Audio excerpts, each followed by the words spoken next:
If you're anything like me when I was thinking about buying a house, you could not keep me off of Zillow. I spent every weekend going to open houses and wasn't going to stop until I found the perfect place. It was fun until it wasn't, and I was exhausted and disappointed by everything I saw. The home buying process can be stressful, and to make it worse, there's a lot of misinformation out there about what kind of mortgage to get, how to get a great deal on a house, and so much more. I'm Britt, your favorite YouTube money coach, and today I'm going to set the record straight on the most common home buying myths. If you find this video useful, please give it a thumbs up. It helps us continue to make free content for you. And be sure to subscribe and hit the notification bell. We're posting videos on how to make money through different forms of investing throughout the month, and you don't want to miss out on any of them.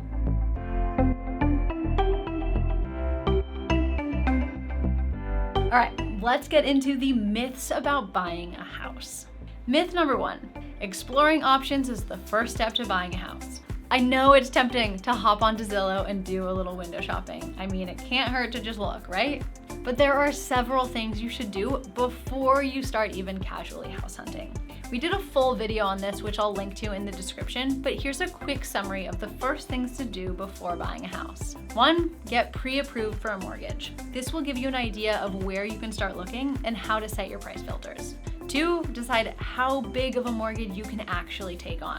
Sometimes you'll be approved for a mortgage that's bigger than you can actually afford if you want to maintain your desired lifestyle. 3, decide your non-negotiables. Get a clear picture of what you need in your home. Is having an open kitchen really important to you? Do you want a big backyard? Do you need 3 bedrooms, or will 2 be fine? Do you need it to be move-in ready, or are you willing to do some improvement? Getting clear on those decisions will just make it easier once you actually start hunting. 4, then you want to start saving for a down payment and closing costs. All right, myth number 2 is that you should get a 30-year fixed rate mortgage. You've probably heard that before. It's pretty common, and most people opt for this type of mortgage because the monthly payments on this are lower than those on a 15-year mortgage. And with a fixed rate, you know exactly what you're paying every month. But the downside of a 30-year mortgage is that you do end up paying more over time. After all, you're borrowing the same amount, but taking twice as long to pay it off, so you end up paying more in interest. That isn't to say that a 30-year mortgage is a bad idea, but it's not necessarily the best one for you and your situation. So do your research and look at all the options before you decide. Myth number 3, you should pay your house off as soon as possible. Whether or not you should pay off your mortgage early isn't cut and dry. There are benefits to paying off your house quickly. For one thing, the sooner you pay it off, the less you owe in interest and the less you have to pay overall. But that doesn't actually mean it's the best use of your money. Let's say you have $50,000 in savings and you can either use it to invest or make an extra payment on your mortgage. The wisest financial move you can make is actually to invest it. Why is that? If you use that $50,000 to pay off your mortgage, then you're just saving the interest rate on your mortgage, which is 2 to 5% per year. But if you invest it instead, you could be earning 7 to 8% per year. So you can actually make more money by putting that chunk of cash into the stock market than by paying off your mortgage early. Do you want to understand that concept using real numbers? Let's look at what it would cost. So if you put that $50,000 toward your mortgage principal, let's say that you had a 3% interest rate, you would save $1,500 in interest payments. But if you put that $50,000 into the stock market, you'd make $3,500 to $4,000 per year with that money. That's 2 to 3 times more money than you'd save by paying off your mortgage. And that's just 1 year of keeping that money invested. If you keep it invested for even longer, you'd make even more. No brainer, right? Now, whether or not you choose to pay off your mortgage early is totally a personal decision. I'm just giving you the math behind the options. Myth number 4, you don't need a home inspection.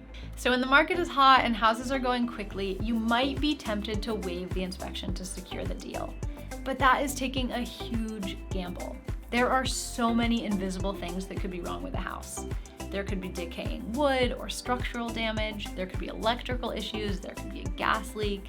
It could need a new foundation, which could cost you over $10,000. These issues could be extremely expensive to fix, not to mention life-threatening. So save yourself time, money, and some major headaches and insist on doing a home inspection. Myth number 5, you can't buy a house if you have student loans. So when you apply for a mortgage, one thing that lenders look at is your debt to income ratio, or DTI. Essentially, your DTI compares how much you owe each month, your debt, to how much you earn each month, your income. So to calculate your DTI, you want to add up your total monthly debts, including rent. So your minimum monthly credit card payments, any child support you owe, your rent or mortgage, and your monthly student loan, auto loan, or any other monthly loan payment. So add all those together and then divide that number by your total monthly pre-tax income. You're gonna get a percentage. So let's do an example. Let's say last month you paid $1,000 in rent, $1,000 in student loan payments, and $400 as the minimum payment on a credit card, for a grand total of $2,400. And you earn $6,000 every month. If you divide $2,400 by 6,000, you get a DTI of 40%.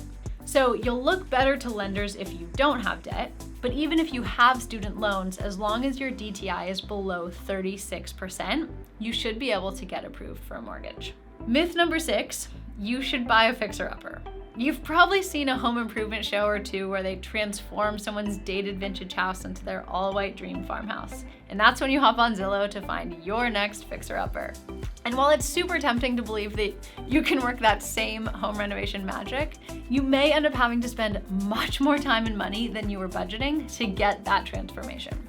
Not to mention the cost of your peace of mind as you manage the renovation process. So unless you're confident that you have the skills to do the renovations yourself or can keep renovations at a manageable price, you might want to leave the home flips for HGTV. All right, I hope this helped clear up some of the misunderstandings about what it takes to buy a house and gives you the confidence to buy a place that you can call your own. If you've heard or believe any of these myths, tell me about it in the comments. And like I said, if you found this useful, please give it a thumbs up. It really helps us out so that we can continue to offer you free financial education and resources.